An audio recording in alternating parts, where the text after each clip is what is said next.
Pag nagtitinda po ako ng togi, mga 100 pieces sa isang araw or turon, maabot po ako ng 750 po talaga ang puhunan. Taas ng taas po kasi yung mga bilihin, kaya kailangan po natin kumayod kahit paunting tubo lang, kaysa wala po.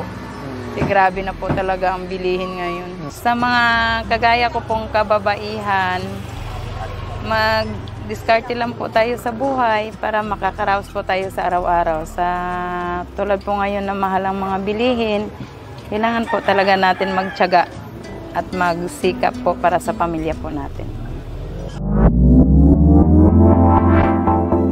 Sa bawat hakbang patungo sa tagumpay, naaalala natin ang lakas ng kababaihan ay hindi nasusukat sa kanilang pisikal na lakas, kundi sa kanilang walang sawang determinasyon, tapang at malasakit.